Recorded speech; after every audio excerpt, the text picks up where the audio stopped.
Punjabi radio USA ਸੁਣ ਰਹੇ ਸਾਰੇ ਸਰੋਤਿਆਂ ਨੂੰ ਬਲਵਿੰਦਰ ਕੌਰ ਵੱਲੋਂ ਪਿਆਰ ਭਰੀ ਸਤਿ ਸ਼੍ਰੀ ਅਕਾਲ। ਪ੍ਰੋਗਰਾਮ ਖਬਰ ਤੇ ਨਜ਼ਰ ਪ੍ਰੋਗਰਾਮ ਦੇ ਵਿੱਚ ਸਾਡੇ ਨਾਲ ਹੋਣਗੇ ਬਲਤੇਜ ਬੰਨੋ ਜੀ।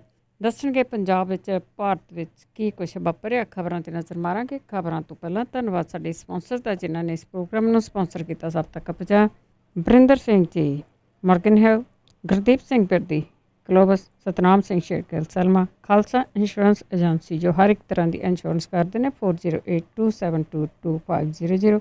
ਸੁਰਿੰਦਰ ਸਿੰਘ ਗਿੱਲ, ਸਟਾਕਟਨ, ਮਨਜੀਤ ਸਿੰਘ ਦੀਵਾਨਾ, ਅਮਰਜੀਤ ਸਿੰਘ ਖੰਗੂੜਾ, ਦਵਿੰਦਰ ਸਿੰਘ, ਦੇਵ ਸਿੰਘ ਸਿੰਧੀ, ਦਲਵਨ, Fresno, Mandeep Singh San Jose, Jaswinder Singh Houston. ਬਹੁਤ ਬਹੁਤ ਧੰਨਵਾਦ ਕਰਦੇ ਹਾਂ। ਪ੍ਰੋਗਰਾਮਾਂ ਨੂੰ ਸਪਾਂਸਰ ਕਰਦੇ ਹੋ, ਸਭ ਤੱਕ ਪਹੁੰਚਾਉਂਦੇ। ਸਾਡੇ ਨਾਲ ਜੁੜ ਚੁੱਕੇ ਨੇ ਬਲਤੇਜ ਬੰਨੂ ਜੀ। ਸਤਿ ਸ਼੍ਰੀ ਅਕਾਲ, ਸਵਾਗਤ ਹੈ ਜੀ। ਸਤਿ ਸ਼੍ਰੀ ਅਕਾਲ ਜੀ, ਧੰਨਵਾਦ ਜੀ, ਬਹੁਤ ਮਿਹਰਬਾਨੀ। ਸਭ ਤੋਂ ਪਹਿਲਾਂ ਜਿਹੜੀ ਮਹਾਂਮਾਰੀ ਕਰੋਨਾ ਆ ਉਸ ਦੀ ਜੇ ਗੱਲ ਕਰੀਏ ਤੇ ਉਸ ਦੇ ਕੇਸਾਂ ਦੀ ਗਿਣਤੀ ਕਿੱਥੇ ਕੁ ਤੱਕ ਪਹੁੰਚੀ ਹੈ? ਬਹੁਤ ਤੇਜ਼ੀ ਨਾਲ ਵੱਧ ਰਹੀ ਹੈ ਜੀ। ਇਹਦੇ 'ਚ ਕੋਈ ਸੂਬਾ ਆਪਾਂ ਇਹ ਨਹੀਂ ਕਹਿ ਸਕਦੇ ਵੀ ਇੱਕ ਵੀ ਸੂਬਾ ਜਿੱਥੇ ਇਹ ਕਹੀਏ ਕਿ ਤਸੱਲੀ ਵਾਲੀ ਗੱਲ ਹੈ ਜੀ। ਚਾਹੇ ਉਹ ਪੰਜਾਬ ਦਾ ਮਾਮਲਾ ਹੈ, ਚਾਹੇ ਓਵਰਆਲ ਮੁਲਕ ਦਾ ਜਿਹੜਾ ਮਾਮਲਾ ਇਸ ਵੇਲੇ ਜਿਹੜੇ ਮੁਲਕ ਪੱਧਰ ਦੇ ਉੱਤੇ 2,36,184 ਗਿਣਤੀ ਜਿਹੜੀ ਆ ਉਹ ਹੋਈ ਆ। ਪਿਛਲੇ 24 ਘੰਟਿਆਂ ਦੇ ਦੌਰਾਨ ਰਿਕਾਰਡ 9462 ਜਿਹੜੇ ਲੋਕ, ਮਤਲਬ ਕਿ 10,000 ਨੂੰ ਜਿਹੜੀ ਤਰੀ ਦੇ ਨਾਲ ਜਾ ਰਹੀ ਤੇ 10,000 ਡੇ ਦੇ ਜਿਹੜਾ ਜੀ ਉਹ ਆਉਣਗੇ। ਐਕਟਿਵ ਕੇਸ ਜਿਹੜੇ ਨੇ ਜੀ ਉਹਦੇ ਵਿੱਚ ਕਮੀ ਹੁੰਦੀ ਨਜ਼ਰ ਜਿਹੜੀ ਜੀ ਉਹ ਆ ਰਹੀ ਆ। ਔਰ ਬੀਤੇ ਹਫ਼ਤੇ ਰੋਜ਼ 4.6% ਦਰ ਦੇ ਹਿਸਾਬ ਦੇ ਨਾਲ ਕੇਸ ਵਧੇ। ਇਸ ਹਫ਼ਤੇ ਇਹ ਰਫ਼ਤਾਰ 4.9 ਦੇ ਉੱਤੇ ਜਿਹੜੀ ਉਹ ਚਲੀ ਗਈ। ਮਹਾਰਾਸ਼ਟਰ ਦੇ ਵਿੱਚ 24 ਘੰਟਿਆਂ ਦੇ ਦੌਰਾਨ ਵੀ 2436 ਕੇਸ ਸਾਹਮਣੇ ਆਏ। ਤਾਮਿਲਨਾਡੂ 'ਚ 1438, ਦਿੱਲੀ 'ਚ 1330, ਕਰਨਾਟਕਾ 'ਚ 515 ਜਿਹੜੇ ਮਰੀਜ਼ ਸੀਗੇ ਉਹ ਸਾਹਮਣੇ ਜਿਹੜੇ ਕਿ ਉਹ ਆਏ 24 ਘੰਟਿਆਂ ਦੇ ਦੌਰਾਨ। ਜੇ ਆਪਾਂ ਗੱਲ ਜਿਹੜੀ ਪੰਜਾਬ ਦੀ ਜਿਹੜੀ ਕਿ ਉਹ ਕਰੀਏ ਤਾਂ ਪੰਜਾਬ ਦੇ ਵਿੱਚ 24 ਘੰਟਿਆਂ ਦੇ ਦੌਰਾਨ 46 ਨਵੇਂ ਮਾਮਲੇ ਜਿਹੜੇ ਸੀਗੇ ਜੀ ਉਹ ਸਾਹਮਣੇ ਆਏ। 2 ਵਿਅਕਤੀਆਂ ਦੀ ਹੋਰ ਮੌਤ ਹੋਈ 24 ਘੰਟਿਆਂ ਦੇ ਦੌਰਾਨ। ਇਹਦੇ 'ਚ ਤਰਨਤਾਰਨ ਦੇ ਵਿੱਚ ਇੱਕ ਅੰਮ੍ਰਿਤਸਰ ਦੇ ਵਿੱਚ ਜਿਹੜੀ ਮੌਤ ਆ ਉਹ ਹੋਈ। ਤਰਨਤਾਰਨ ਦੇ ਵਿੱਚ ਤਾਂ ਮੌਤ ਦਾ ਖੁਲਾਸਾ ਕੀਤਾ ਗਿਆ। ਅੰਮ੍ਰਿਤਸਰ ਵਾਲਾ 7 ਸਾਲਾਂ ਦਾ ਜਿਹੜਾ ਵਿਅਕਤੀ ਆ ਉਹਦਾ ਅਜੇ ਐਲਾਨ ਨਹੀਂ ਕੀਤਾ ਗਿਆ। ਸੂਬੇ ਦੇ ਵਿੱਚ ਮੌਤਾਂ ਦੀ ਗਿਣਤੀ ਜਿਹੜੀ ਆ ਜੀ 49 ਹੋ ਗਈ। 24 ਘੰਟਿਆਂ ਦੇ ਦੌਰਾਨ 46 ਮਾਮਲੇ ਸਾਹਮਣੇ ਆਏ। ਅੰਮ੍ਰਿਤਸਰ ਹੌਟ ਸਪੌਟ ਜਿਹੜਾ ਜੀ ਉਹ ਬਣਿਆ ਹੋਇਆ। ਲੁਧਿਆਣਾ ਦੇ ਵਿੱਚ ਵੀ ਜਿਹੜਾ ਜੀ 16 ਨਵੇਂ ਮਾਮਲੇ ਸਾਹਮਣੇ ਆਏ। ਜਲੰਧਰ ਦੇ ਵਿੱਚ 8, ਮੋਹਾਲੀ 4, ਗੁਰਦਾਸਪੁਰ, ਅੰਮ੍ਰਿਤਸਰ ਦੇ ਵਿੱਚ 3 ਮਾਮਲੇ ਜਿਹੜੇ ਸੀ ਸਾਹਮਣੇ ਆਏ। ਪਟਿਆਲਾ, ਫਤਿਹਗੜ੍ਹ ਸਾਹਿਬ, ਬਠਿੰਡਾ, ਮੁਕਤਸਰ, ਮੋਗਾ, ਸੰਗਰੂਰ, ਪਠਾਨਕੋਟ, ਫਰੀਦਕੋਟ ਸਾਰੇ ਜਗ੍ਹਾ ਇੱਕ ਮਾਮਲਾ ਬੇਸ਼ੱਕ ਜਿਹੜਾ ਜੀ ਸਾਹਮਣੇ ਆਇਆ। ਪਰ ਠੱਲ ਜਿਹੜੀ ਹੈ ਜੀ ਉਹ ਕਿਤੇ ਵੀ ਨਜ਼ਰ ਨਹੀਂ ਆ ਰਹੀ। ਹਾਂ, ਉਹ ਵੱਖਰੀ ਗੱਲ ਹੈ। ਮਿਸ਼ਨ ਫਤਿਹ ਜਿਹੜੇ ਆ ਜੀ ਚੱਲ ਰਹੇ ਆ। ਹੁਣ ਮਿਸ਼ਨ ਫਤਿਹ ਕਿਵੇਂ ਆ ਇਹਨੂੰ ਚਲਾਉਣ ਵਾਲੀ ਜਿਹੜੇ ਜੀ ਉਹ ਸਮਝਾ ਸਕਦੇ ਜੀ। ਫਤਿਹ ਤੋਂ ਐਸੇ ਹੀ ਕਰ ਲੈਂਦੇ ਉੱਦਾਂ ਹੀ। ਤੇ ਅੱਗੇ ਮਨਰੇਗਾ ਦੀ ਗੱਲ ਕਰਦੇ ਹਾਂ, ਜਿਸ ਨੂੰ ਪ੍ਰਧਾਨ ਮੰਤਰੀ ਕਾਫੀ ਭੰਡਦਾ ਰਿਹਾ ਆ। ਲਾਕਡਾਊਨ ਦੇ ਵਿੱਚ ਹੀ ਉਹਨਾਂ ਨੂੰ ਜਿਹੜੀਆਂ ਕਾਫੀ ਪਰਿਵਾਰਾਂ ਨੂੰ ਜਿਹੜੀ ਹੈ ਨੌਕਰੀ ਮਿਲੀ। ਐਕਚੁਅਲੀ ਜਦੋਂ ਆਪੋਜੀਸ਼ਨ ਦੇ ਵਿੱਚ ਹੁੰਦੇ ਸੀ ਸਭ ਤੋਂ ਵੱਧ ਤਵਾ ਜਿਹੜਾ ਜੀ ਉਹ ਇੱਥੇ ਮਨਰੇਗਾ ਦੇ ਲੱਗਦਾ ਹੁੰਦਾ ਸੀਗਾ ਜੀ। ਇਹ ਗਰੰਟੀ ਰੁਜ਼ਗਾਰ ਯੋਜਨਾ ਹੈ। ਡਾਕਟਰ ਮਨਮੋਹਨ ਸਿੰਘ ਹੋਰਾਂ ਦੀ ਇਹ ਵੱਡੀ ਉਹ ਦੇਣ ਸੀਗੀ।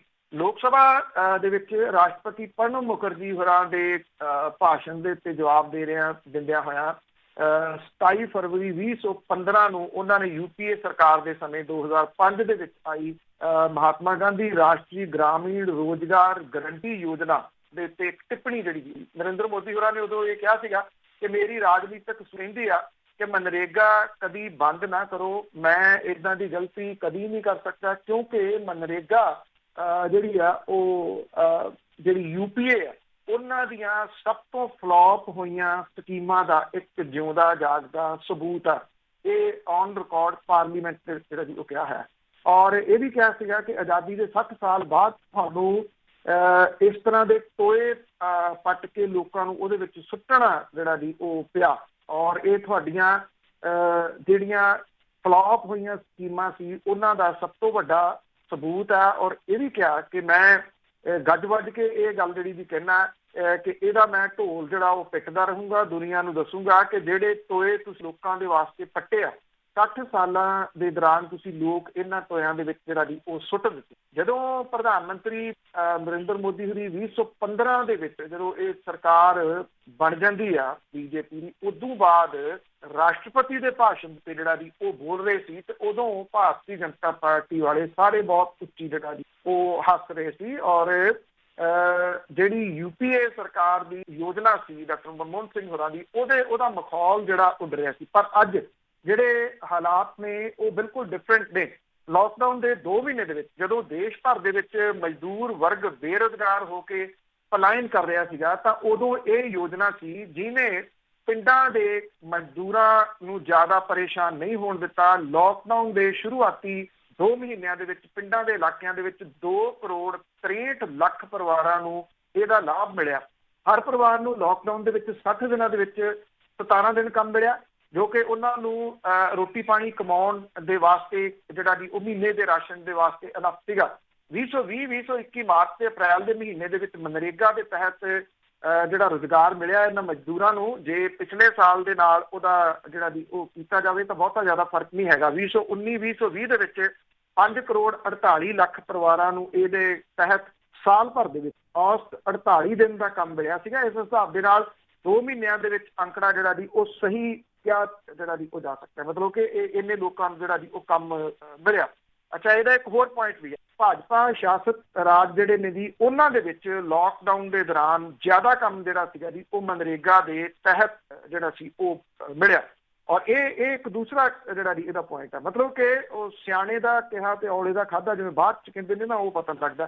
ਤੁਸੀਂ ਇਹ ਕਹਿ ਲਓ ਕਿ ਯੋਜਨਾ ਮਾੜੀ ਨਹੀਂ, ਨਾ ਦੇ ਉੱਤੇ ਕੋਈ ਪ੍ਰੰਤੂ ਜਿਹੜਾ ਜੀ ਉਹ ਹੋ ਸਕਦਾ, ਉਸ ਯੋਜਨਾ ਨੂੰ ਥੋੜਾ ਬਹੁਤਾ ਓਵਰਆਲ ਜਿਹੜਾ ਜੀ ਉਹ ਕੀਤਾ ਜਾ ਸਕਦਾ। ਪਰ ਜੋ ਕੁਝ ਬੋਲਿਆ ਗਿਆ ਸੀਗਾ ਕਿ ਇਹ ਟੋਏ ਪੱਟ ਦਿੱਤੇ ਗਏ ਆ, ਇਹਦੇ ਵਿੱਚ ਸਾਰੀ ਦੁਨੀਆ ਨੂੰ ਜਿਹੜਾ ਜੀ ਉਹ ਸੁੱਟ ਦਿੱਤਾ ਗਿਆ ਮੁਲਕ ਵਾਲਿਆਂ ਨੂੰ। ਔਰ ਇਹ ਇਸ ਕਰਕੇ ਉਹ ਕਹਿੰਦੇ ਕਿ ਜਿਉਂਦੀ ਰਹਿਣੀ ਜ਼ਰੂਰੀ ਹੈ, ਤਾਂ ਕਿ ਡਾਕਟਰ ਮਨਮੋਹਨ ਸਿੰਘ ਹੋਰਾਂ ਦੀ ਜਿਹੜੀ ਸਰਕਾਰ ਸੀ ਉਹਦੇ ਉੱਤੇ ਕਿੰਤੂ ਪਰੰਤੂ ਜਿਹੜੇ ਜੀ ਉਹ ਉੱਠਦੇ ਰਹਿਣ। ਔਰ ਉਹ ਜਿਹੜੀ ਜੀ ਉਦੋਂ ਗੱਲ ਕਹੀ। ਔਰ 23 ਅਗਸਤ 2005 ਨੂੰ ਇਸ ਯੋਜਨਾ ਦਾ ਬਿੱਲ ਸੰਸਦ ਦੇ ਵਿੱਚ ਪਾਸ ਹੋਇਆ ਸੀ। 2 ਫਰਵਰੀ 2006 ਤੋਂ ਇਹ ਯੋਜਨਾ 200 ਪਿਛੜੇ ਜ਼ਿਲ੍ਹਿਆਂ ਦੇ ਵਿੱਚ ਲਾਗੂ ਕੀ, ਫਿਲਹਾਲ ਦੇ 644 ਜ਼ਿਲ੍ਹਿਆਂ ਦੇ ਪਿੰਡਾਂ ਦੇ ਖੇਤਰਾਂ ਦੇ ਵਿੱਚ ਲਾਗੂ ਆ। ਔਰ ਇਹਦਾ ਮਕਸਦ ਇਹ ਆ ਕਿ ਇੱਕ ਸਾਲ ਦੇ 365 ਦਿਨਾਂ ਦੇ ਵਿੱਚ ਪਿੰਡਾਂ ਦੇ ਵਿੱਚ ਰਹਿੰਦੇ ਪਛੜੇ ਹੋਏ ਜਿਹੜੇ ਪਰਿਵਾਰ ਨੇ, ਮਜ਼ਦੂਰ ਪਰਿਵਾਰ ਨੇ, ਉਹਨਾਂ ਨੂੰ ਘੱਟੋ ਘੱਟ 100 ਦਿਨ ਦਾ ਰੁਜ਼ਗਾਰ ਜਿਹੜਾ ਜੀ ਉਹ ਦੇਣਾ। ਇਹ ਉਹ ਯੋਜਨਾ ਸੀ। ਔਰ ਇਹਨੇ ਕਿੰਨੇ ਮਜ਼ਦੂਰ ਜਿਹੜੇ ਜੀ ਇਹਦੇ ਦੌਰਾਨ ਬਚਾ ਲਏ। ਜੇ ਪਾਰਟੀ ਪੂਰਟੀ ਜਿਹੜੀ ਜੀ ਉਹਦੇ ਤੋਂ ਸਾਈਡ ਤੇ ਉੱਠ ਕੇ ਜੇ ਦੂਰ ਅੰਦੇਸ਼ੀ ਦੇ ਨਾਲ ਜਿਹੜਾ ਜੀ ਉਹ ਦੇਖਿਆ ਜਾਵੇ ਤਾਂ ਇਹ ਇੱਕ ਬਿਹਤਰੀਨ ਯੋਜਨਾ ਸੀ ਜਿਹਨੇ ਬਹੁਤ ਸਾਰੇ ਮਜ਼ਦੂਰ ਬਚਾਏ ਲਾਕਡਾਊਨ। ਜੀ, ਤੇ ਅੱਗੇ ਕਰਦੇ ਆ, ਇੱਕ ਖੇਤੀ ਸੁਧਾਰ ਆਰਡੀਨੈਂਸ ਹੋਇਆ ਸੀਗਾ ਤੇ ਉਸ ਦੇ ਲਈ ਕੈਪਟਨ ਤੇ ਬਾਦਲ ਕਿੰਨੇ ਕੁ ਸਿੰਸੀਅਰ ਆ, ਕੀ ਇਹਨਾਂ ਦੀ ਬਿਆਨਬਾਜ਼ੀ ਆ ਰਹੀ ਹੈ? ਐਕਚੁਅਲੀ ਕੀ ਹੈ ਕਿ ਜਿਹੜੀਆਂ ਕਿਸਾਨਾਂ ਦੀਆਂ ਸਮੱਸਿਆਵਾਂ ਨੇ, ਸਭ ਤੋਂ ਵੱਡੀ ਜਿਹੜੀ ਗੱਲ ਇਹ ਹੈ ਕਿ ਜਿਹੜੀਆਂ ਕਿਸਾਨ ਸਮੱਸਿਆਵਾਂ ਨੇ ਉਹਨਾਂ ਨੂੰ ਡੀਪਲੀ ਜਾਣਨਾ ਜਿਹੜਾ ਜੀ ਉਹ ਬੜਾ ਜ਼ਰੂਰੀ ਹੁੰਦਾ। ਡੀਪਲੀ ਉਹਨਾਂ ਨੂੰ ਸਮਝਦਾ ਕੌਣ ਹੈ, ਸਭ ਤੋਂ ਵੱਡਾ ਸਵਾਲ ਹੈ। ਜਿਹੜੇ ਲੋਕ ਨੀਤੀ ਘਾੜੇ ਨੇ, ਸਰਕਾਰਾਂ ਜਿਹੜੀਆਂ ਜੀ ਚਲਾਉਂਦੀਆਂ ਨੇ ਜਿਹੜੀਆਂ, ਉਹਨਾਂ ਨੂੰ ਇਹਦਾ ਗਿਆਨ ਹੋਣਾ ਸਭ ਤੋਂ ਜ਼ਿਆਦਾ ਜਿਹੜਾ ਜ਼ਰੂਰੀ ਤੁਸੀਂ ਕਹਿ ਸਕਦੇ ਹੋ। 3 ਦਿਨ ਜਿਹੜਾ ਜੀ ਉਹ ਆਲਮੋਸਟ ਹੋ ਗਏ, 4 ਦਿਨ ਜਿਹੜਾ ਇਹਨੂੰ ਆਰਡੀਨੈਂਸ ਜਿਹੜੇ 2 ਆਏ ਇੱਥੇ ਸੈਂਟਰ ਦੇ ਵੱਲੋਂ ਜਿਹੜਾ ਜੀ। ਔਰ ਉਹਨਾਂ ਆਰਡੀਨੈਂਸ ਦੇ ਉੱਤੇ ਇਹ ਲੋਕ ਕਿੰਨੇ ਜਿਹੜਾ ਜੀ ਉਹ ਗੰਭੀਰ ਨੇ, ਇਹਦਾ ਅੰਦਾਜ਼ਾ ਜਿਹੜਾ ਤੁਸੀਂ ਇੱਥੋਂ ਲਾ ਸਕਦੇ ਹੋ ਕਿ ਕੱਲ ਪ੍ਰੈਸ ਕਾਨਫਰੰਸ ਜਿਹੜੀ ਕੀਤੀ ਆਪਣੇ ਮੁੱਖ ਮੰਤਰੀ ਹੋਰਾਂ ਨੇ, ਉਹਦੇ ਵਿੱਚ ਜਦੋਂ ਇਹਦੇ ਸੰਬੰਧੀ ਸਵਾਲ ਪੁੱਛੇ ਗਏ ਤਾਂ ਇਹ ਗੱਲ ਆਖੀ ਗਈ ਕਿ ਹਾਂ ਅਸੀਂ ਇਹਦਾ ਵਿਰੋਧ ਕਰਦੇ ਹਾਂ। ਮਤਲਬ ਕਿ ਇਹਦੇ ਉੱਤੇ ਤੁਰੰਤ ਰਿਐਕਟ ਕਮ ਸੇ ਕਮ ਪੰਜਾਬ ਦੇ ਮੁੱਖ ਮੰਤਰੀ ਨੂੰ ਉਦੋਂ ਕਰਨਾ ਚਾਹੀਦਾ ਸੀਗਾ ਉਸੇ ਵੇਲੇ। ਉਹਦਾ ਰੀਜ਼ਨ ਇਹ ਆ ਕਿ ਜਿਹੜਾ ਪੰਜਾਬ ਸੂਬਾ ਹੈ ਜੀ ਇਹ ਖੇਤੀ ਪ੍ਰਧਾਨ ਸੂਬਾ, ਛੋਟਾ ਕਿਸਾਨ ਇੱਥੇ ਹੈ। ਜਾਂ ਤਾਂ ਇਹ ਦੱਸਿਆ ਹੀ ਨਹੀਂ ਦੱਸਣ ਵਾਲਿਆਂ ਨੇ ਕਿ ਇਹ ਕੀ ਜਿਹੜਾ ਜੀ ਉਹ ਹੋ ਗਿਆ, ਜਾਂ ਇਸ ਆਰਡੀਨੈਂਸ ਦਾ ਭਾਵ ਕੀ ਹੈ, ਜਾਂ ਇਹਨੂੰ ਕਿਵੇਂ ਜਿਹੜਾ ਜੀ ਉਹ ਲਿਆ ਜਾਊਗਾ। ਉਸ ਪ੍ਰੈਸ ਕਾਨਫਰੰਸ ਦੇ ਵਿੱਚ ਇਹ ਗੱਲ ਆਖੀ ਗਈ ਕਿ ਅਸੀਂ ਇਹਦਾ ਜ਼ੋਰਦਾਰ ਵਿਰੋਧ ਕਰਦੇ ਹਾਂ, ਅਸੀਂ ਇਹ ਚਿੱਠੀ ਜਿਹੜੀ ਉਹ ਲਿਖਾਂਗੇ। ਤੁਸੀਂ ਪ੍ਰੈਸ ਕਾਨਫਰੰਸ ਉਹ ਵੀਡੀਓ ਦੇ ਰੂਪ ਦੇ ਵਿੱਚ ਪਈ ਹੈ, ਜੇ ਉਹਨੂੰ ਤੁਸੀਂ ਦੇਖ ਲਓ ਤਾਂ ਮਤਲਬ ਕਿ ਰਿਐਕਟ ਉਦੋਂ ਕੀਤਾ 3 ਦਿਨ ਬਾਅਦ। ਦੂਜਾ ਇਹਦੇ ਵਿੱਚ ਇੱਕ ਅਹਿਮ ਪੱਖ ਜਿਹੜਾ ਇਸ ਪ੍ਰੈਸ ਕਾਨਫਰੰਸ ਦਾ ਉਹ ਸੀਗਾ ਕਿ ਜਦੋਂ ਬੀਜ ਘੁਟਾਲੇ ਦੇ ਸੰਬੰਧੀ ਪੁੱਛਿਆ ਗਿਆ, ਬੀਜ ਘੁਟਾਲਾ ਜਿਹੜਾ ਜੀ ਉਹ ਹੋਇਆ, ਤਾਂ ਇਹ ਆਖਿਆ ਗਿਆ ਕਿ ਇਹ ਤਾਂ ਬਚ ਗਏ ਕਿਸਾਨ, ਅਸੀਂ ਤਾਂ ਤੁਰੰਤ ਇਹਦੇ ਉੱਤੇ ਐਕਸ਼ਨ ਲੈ ਲਿਆ। ਜਿਹੜੇ ਗਲਤ ਬੀਜ ਜਿਹੜੇ ਬੀਜੇ ਆ ਉਹ ਹੁਣ ਛਾਪੇਮਾਰੀ ਹੋ ਰਹੀ ਆ। ਉਹ ਕਹਿੰਦੇ ਅਸੀਂ 10 ਜੂਨ ਤੋਂ ਜਿਹੜਾ ਜੀ ਦਿੱਤੀ ਸੀਗੀ ਕਿਸਾਨਾਂ ਨੂੰ ਜਿਹੜਾ ਜੀ ਉਹ ਜੀਰੀ ਲਾਉਣ ਦੇ ਵਾਸਤੇ, ਇਸ ਕਰਕੇ ਉਦੋਂ ਪਹਿਲਾਂ ਛਾਪੇਮਾਰੀ ਹੋ ਗਈ। ਇਹ ਤਾਂ ਫੜਿਆ ਗਿਆ, ਹੁਣ ਉਹ ਸਹੀ ਬੀਜ ਲੈ ਕੇ ਜਿਹੜਾ ਜੀ ਬੀਜ ਲੈਣਗੇ। ਮਤਲਬ ਕਿ ਇਹ ਨਹੀਂ ਪਤਾ ਕਿ ਜਿਹੜੀ ਝੋਨੇ ਦੀ ਆ ਉਹ ਕਿੰਨੇ ਦਿਨਾਂ ਦੇ ਵਿੱਚ ਤਿਆਰ ਹੁੰਦੀ ਆ। 10 ਜੂਨ ਤੋਂ ਝੋਨਾ ਲਾਉਣ ਦੀ ਪਰਮਿਸ਼ਨ ਆ, ਪਨੀਰੀ ਦੀ ਨਹੀਂ। ਪਨੀਰੀ ਮਹੀਨਾ ਪਹਿਲਾਂ ਜਿਹੜੀ ਦੀ ਮਹੀਨੇ ਦੀ ਪਨੀਰੀ ਹੋ ਕੇ ਲੱਗਦੀ ਹੈ। ਉਹ ਤਾਂ ਜਿਹੜਾ ਬੀਜ ਸੀਗਾ ਉਹ ਤਾਂ ਲੈ ਕੇ ਲੋਕਾਂ ਨੇ ਬੀਜਤਾ, ਉਹ ਤਾਂ ਪਨੀਰੀਆਂ ਉੱਗ ਪਈਆਂ। ਕਿੱਥੋਂ ਫੜਿਆ ਗਿਆ, ਕਿਹੜੇ ਤਰੀਕੇ ਨਾਲ ਫੜਿਆ ਗਿਆ? ਤੁਸੀਂ 5 ਤਰੀਕ ਨੂੰ ਗੱਲ ਕਰ ਰਹੇ ਹੋ ਕਿ 10 ਤੋਂ ਅਸੀਂ ਲਾਤੀ, 5 ਦਿਨਾਂ ਦੇ ਵਿੱਚ ਪਨੀਰੀ ਜਿਹੜੀ ਜੀ ਉਹ ਲੱਗ ਜਾਂਦੀ ਆ। ਔਰ ਜਾਂ ਜਿੰਨੇ 3 ਦਿਨ ਉਦੋਂ ਪਿੱਛੇ ਹੋਰ ਲਾ ਲਓ, 1 ਜੂਨ ਤੋਂ ਲਾ ਲਓ, ਜਦੋਂ ਤੋਂ ਇਹ ਸਾਰਾ ਚੱਲ ਰਿਹਾ ਜੀ, 10 ਦਿਨਾਂ 'ਚ ਪਨੀਰੀ ਜਿਹੜੀ ਤਿਆਰ ਹੋ ਜਾਂਦੀ। 1 ਜੂਨ ਤੁਸੀਂ ਛਾਪੇਮਾਰੀ ਕਰਕੇ ਸਾਰਾ ਬੀਜ ਜਿਹੜਾ ਸੀ ਉਹ ਫੜ ਲਿਆ, ਔਰ ਨਕਲੀ ਬੀਜ ਜਿਹੜਾ ਸੀ ਉਹਨੂੰ ਛੱਡ ਕੇ ਕਿਸਾਨਾਂ ਨੇ ਅਸਲੀ ਜਿਹੜਾ ਸੀਗਾ ਜੀ ਉਹ ਲੈਣ ਦਾ ਉਹ ਬੀਜ ਕੇ ਜਿਹੜਾ ਜੀ ਉਹ ਲਾ ਲਿਆ। ਇਹ ਦੂਸਰਾ ਇਹਦਾ ਪੱਖ ਸੀ। ਜਿਹੜਾ ਅਕਾਲੀ ਦਲ ਬਾਦਲ ਹੈ, ਉਹਦੇ ਪ੍ਰਧਾਨ ਸੁਖਬੀਰ ਸਿੰਘ ਬਾਦਲ ਹੋਰਾਂ ਨੇ ਤੱਤ ਭੜਕੀ ਦਵਾ ਪ੍ਰੈਸ ਕਾਨਫਰੰਸ ਜਿਹੜੀ ਜੀ ਉਹ ਰੱਖੀ। ਲੱਗ ਰਿਹਾ ਪ੍ਰੈਸ ਕਾਨਫਰੰਸ ਉਹ ਪਈ ਹੈ ਜੀ, ਜਿਹਨੇ ਵੀ ਦੇਖਣੀ ਹੋਵੇ ਵੀ ਰੂਪ ਦੇ ਵਿੱਚ ਉਹ ਪਈਆਂ ਨੇ ਪ੍ਰੈਸ ਕਾਨਫਰੰਸਾਂ, ਦੇਖ ਲੈਣਾ ਉਹਨੂੰ ਬਈ ਇਹ ਬਿਨਾਂ ਤਿਆਰੀ ਤੋਂ ਹੀ ਪ੍ਰੈਸ ਕਾਨਫਰੰਸ, ਕਿਉਂਕਿ ਅਕਾਲੀ ਦਲ ਇਸ ਮਾਮਲੇ ਦੇ ਉੱਤੇ ਘਿਰ ਰਿਹਾ। ਅਕਾਲੀ ਦਲ ਇਹ ਕਹਿੰਦਾ ਰਿਹਾ ਜੀ ਕੋਈ ਖੇਤਰੀ ਪਾਰਟੀ ਆ, ਉਹ ਸਿੱਖਾਂ ਦੀ ਪਾਰਟੀ ਆ, ਉਹ ਕਿਸਾਨਾਂ ਦੀ ਪਾਰਟੀ ਹੈ, ਔਰ ਰਾਜਾਂ ਨੂੰ ਵੱਧ ਅਧਿਕਾਰ ਦੀ ਗੱਲ ਹੈ। ਇਹ ਜਿਹੜੇ ਆਰਡੀਨੈਂਸ ਨੇ ਇਹ ਰਾਜਾਂ ਦੇ ਅਧਿਕਾਰਾਂ ਦਾ ਗਲ ਘੁੱਟਣ ਵਾਲੇ ਨੇ। ਉਹਦੇ ਵਿੱਚ ਇੱਕੋ ਗੱਲ ਜਿਹੜੀ ਜੀ 10 ਮਿੰਟ ਬੋਲੇ, ਇੱਕੋ ਗੱਲ ਬਾਰ-ਬਾਰ MSP ਉਹਨੂੰ ਅਸੀਂ ਹੋਣ ਨਹੀਂ ਦਿਆਂਗੇ, ਜਿੰਨੀ ਦੇਰ ਅਕਾਲੀ ਦਲ ਬੈਠਾ ਅਸੀਂ MSP ਜਿਹੜੀ ਦੀ ਉਹ ਨਹੀਂ ਹੋਣ ਦਿਆਂਗੇ। ਗੱਲ ਇਹਨਾਂ ਆਰਡੀਨੈਂਸ ਦੇ ਵਿੱਚ ਸਿਰਫ MSP ਦੀ ਨਹੀਂ ਹੈ ਜੀ, ਪੜ੍ਹਿਆ ਨਹੀਂ ਗਿਆ ਉਹ ਨਾ ਜਿਹੜਾ ਜੀ ਉਹ ਦੱਸਿਆ ਗਿਆ ਕਿ ਅਸਲ ਦੇ ਵਿੱਚ ਇਹ ਆਰਡੀਨੈਂਸ ਜਿਹੜੇ ਆ ਉਹਨਾਂ ਨੇ ਕਿਹੋ ਜਿਹਾ ਪ੍ਰਭਾਵ ਪਾਉਣਾ। ਹਰਸਿਮਰਤ ਕੌਰ ਬਾਦਲ ਹੋਰੀ ਇੱਕ ਇੰਟਰਵਿਊ ਦੇ ਵਿੱਚ ਕਹਿ ਰਹੇ ਸਨ, ਸੁਖਬੀਰ ਸਿੰਘ ਬਾਦਲ ਹੋਰੀ ਵੀ ਇਹ ਗੱਲ ਜਿਹੜੀ ਜੀ ਕਹਿ ਗਏ ਵੀ ਜਿਹੜੇ ਉਹਨਾਂ ਨੇ ਪਲੇਅਰ ਖੋਲ ਦਿੱਤੇ ਆ, ਜਿਹੜੇ ਪ੍ਰਾਈਵੇਟ ਤੌਰ ਦੇ ਉੱਤੇ ਉਹਨਾਂ ਨੇ ਕਿਹਾ ਤੱਕ ਉਹ ਵੀ ਆ ਕੇ ਖਰੀਦ ਸਕਦੇ ਆ।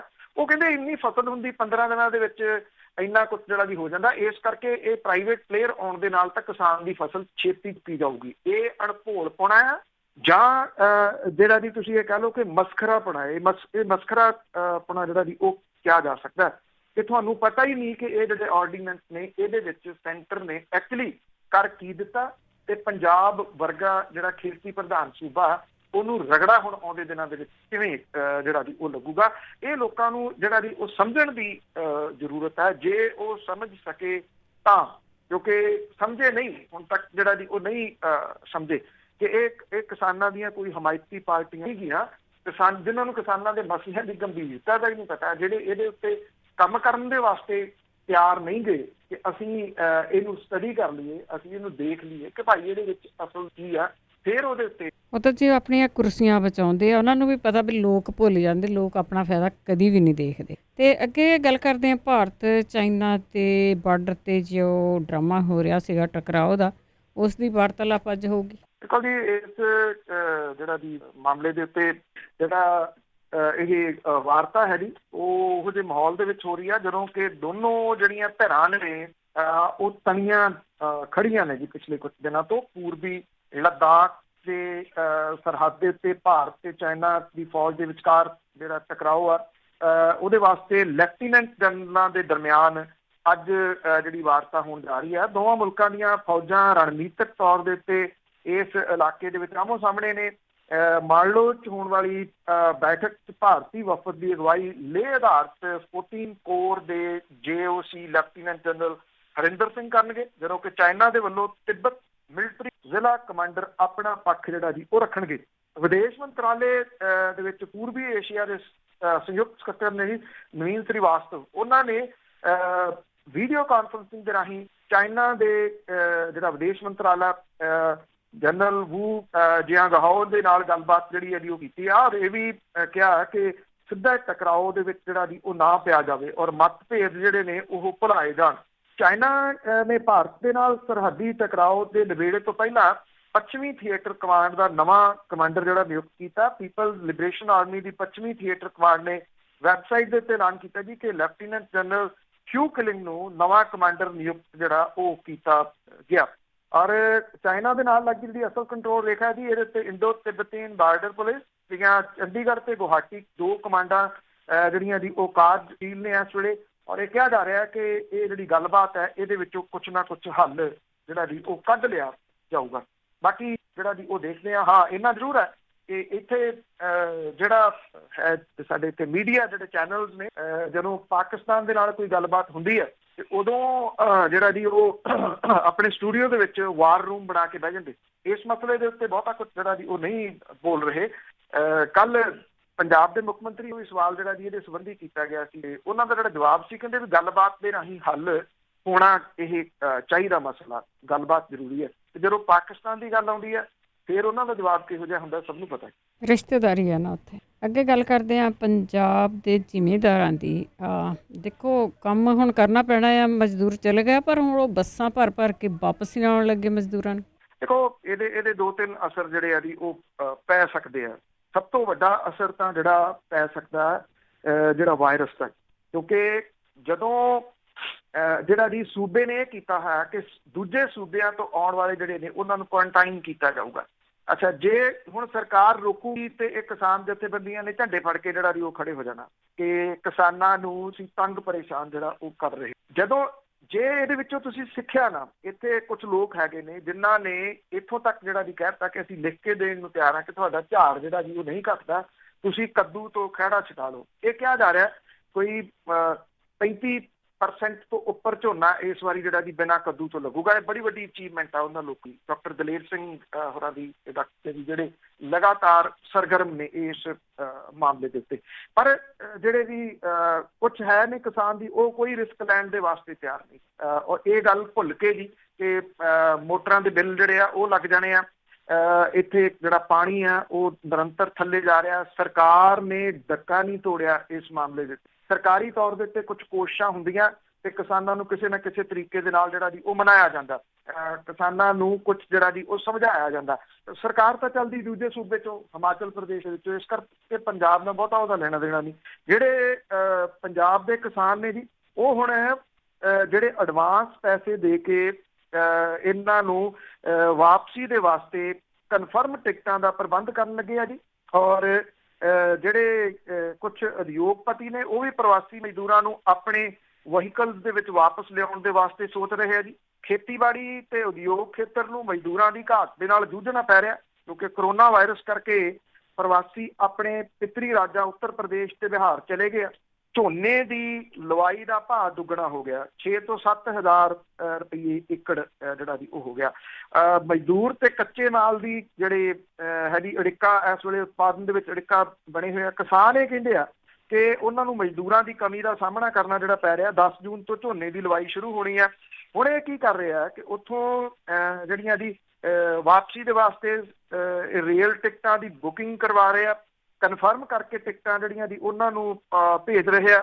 ਇਹ ਵੀ ਪਤਾ ਲੱਗਾ ਕਿ ਬਰਨਾਲਾ ਡਿਸਟ੍ਰਿਕਟ ਦੇ ਵਿੱਚੋਂ ਜਿਹੜਾ 3 ਬੱਸਾਂ ਉੱਤਰ ਪ੍ਰਦੇਸ਼ ਤੇ ਬਿਹਾਰ ਤੋਂ ਜਿਹੜੀਆਂ ਦੀ ਉਹ ਭੇਜੀਆਂ ਨੇ। ਕੁਝ ਲੋਕ ਉੱਥੇ ਗਏ ਹੋਏ ਨੇ, ਉੱਥੋਂ ਉਹ ਬੱਸਾਂ ਦੇ ਰੂਪ ਦੇ ਵਿੱਚ ਕਰਕੇ ਜਿਹੜਾ ਦੀ ਇੱਧਰ ਨੂੰ ਪੰਜਾਬ ਨੂੰ ਜਿਹੜਾ ਉਹ ਭੇਜ ਰਹੇ ਆ। ਕੁਝ ਕਿਸਾਨ ਜਿਹੜੇ ਨੇ ਉਹ ਪ੍ਰਵਾਸੀ ਮਜ਼ਦੂਰਾਂ ਦੇ ਖਾਤਿਆਂ ਦੇ ਵਿੱਚ ਅਗਾਊਂ ਪੈਸੇ ਜਿਹੜੇ ਆ ਉਹ ਪਾ ਰਹੇ ਆ। ਔਰ ਇਹ ਵੀ ਕਹਿ ਰਿਹਾ ਕਿ ਝੋਨੇ ਦੀ ਲਵਾਈ ਤੋਂ ਬਾਅਦ ਉਹਨਾਂ ਨੂੰ ਸੁਰੱਖਿਅਤ ਵਾਪਸੀ ਜਿਹੜੀ ਉਹ ਵੀ ਉਹਦੇ ਵਾਸਤੇ ਜਿਹੜਾ ਜੀ ਉਹ ਭੇਜਣਗੇ। ਇਹ 'ਚ ਕੋਈ ਸ਼ੱਕ ਨਹੀਂ ਕਿ ਕਿਸਾਨ ਦਾ ਮਜ਼ਦੂਰ ਤੋਂ ਬਿਨਾਂ ਨਹੀਂ ਸਰਦਾ, ਇਹ ਸਰਨਾ ਨਹੀਂ ਤਾਂ ਇੱਕ ਰਿਸ਼ਤਾ ਹੈ। ਪਰ ਇੰਨਾ ਜ਼ਰੂਰ ਹੈ ਕਿ ਮੁਸੀਬਤ ਦੇ ਸਮੇਂ ਦੇ ਉੱਤੇ ਕੁਝ ਤੋੜ ਲੱਭਣ ਵੱਲ ਨੂੰ ਵੀ ਜਿਹੜਾ ਜੀ ਉਹ ਤੁਰਨਾ ਪਊਗਾ। ਇੱਦਾਂ ਤੁਸੀਂ ਕਿਵੇਂ ਜਿਹੜਾ ਜੀ ਉਹ ਸਰਵਾਈਵ ਕਰ ਸਕੇ, ਖਾਸ ਤੌਰ ਤੇ ਜਿਸ ਤਰੀਕੇ ਦੇ ਨਾਲ ਕਿਸਾਨ ਜਿਹੜਾ ਉਹ ਸਰਵਾਈਵ ਕਰਨ ਦੀ ਕੋਸ਼ਿਸ਼ ਜਿਹੜੀ ਉਹ ਕਰ ਰਿਹਾ। ਜਦੋਂ ਤੁਹਾਡੇ ਕੋਲੇ ਅਲਟਰਨੇਟ ਜਿਹੜਾ ਜੀ ਉਹ ਮੌਜੂਦ ਹੈ, ਤੁਸੀਂ ਉਸ ਪਾਸੇ ਵੱਲ ਨੂੰ ਕਿਉਂ ਨਹੀਂ ਜਿਹੜਾ ਜੀ ਤੁਰ ਰਹੇ। ਵੱਟਾਂ ਤੇ ਬੈਡਾਂ ਤੇ ਜਿਹੜਾ ਜੀ ਉਹ ਝੋਨਾ ਭੋਰਾ 1% ਵੀ ਜਿਹੜਾ ਜੀ ਉਹ ਰਿਸਕ ਲੈਣ ਦੇ ਵਾਸਤੇ ਤਿਆਰ ਨਹੀਂ। ਉੱਥੇ ਰਿਸਕ ਲੈ ਕੇ ਤੁਸੀਂ ਇੱਥੇ ਲਿਆ ਕੇ ਪਿੰਡ ਬਚੇ ਹੋਏ ਆ ਕਰੋਨਾ ਵਾਇਰਸ ਤੋਂ, ਉਹ ਵੀ ਤੁਸੀਂ ਲਿਆ ਕੇ ਜਿਹੜਾ ਜੀ ਸੁੱਟ ਦਿਓਗੇ ਔਰ ਆਪ ਮੁਸੀਬਤ ਦੇ ਵਿੱਚ ਘਿਰ ਜਾਓਗੇ। ਉਹਨਾਂ ਨੇ ਤਾਂ ਘਿਰਨਾ ਨਹੀਂ। ਜੀ ਜੀ ਜੀ ਬਿਲਕੁਲ। ਤੇ ਅੱਗੇ ਕਰਦੇ ਹਾਂ ਵੀ ਆਨਲਾਈਨ ਪੜ੍ਹਾਈ ਹੁੰਦੀ ਆ, ਪਰ ਜਿਹੜੇ ਬੱਚੇ ਉਹ ਪੜ੍ਹਾਈ ਕਰ ਰਹੇ ਹੁਣ ਉਹਨਾਂ ਦੀਆਂ ਅੱਖਾਂ ਤੇ ਅਸਰ ਪੈ ਰਿਹਾ। ਉਹਦੀ ਕੁਛ ਨਾ ਕੁਛ ਜਿਹੜਾ ਨੈਗੇਟਿਵ ਪੋਜ਼ਿਟਿਵ ਜਿਹੜਾ ਜੀ ਉਹ ਚੱਲੀ ਜਾਂਦਾ। ਬਹੁਤ ਸਾਰੇ ਮਾਪੇ ਫਿਕਰ ਕਰਨ ਲੱਗੇ ਆ ਜੀ, ਕੀ ਬਣੂਗਾ, ਕਿਵੇਂ ਹੋਊਗਾ, ਹਾਈ ਸਕੂਲ, ਹਾਈ ਟਿਊਸ਼ਨ, ਕੀ ਕਿੱਧਰ ਨੂੰ ਜਾਊਗਾ।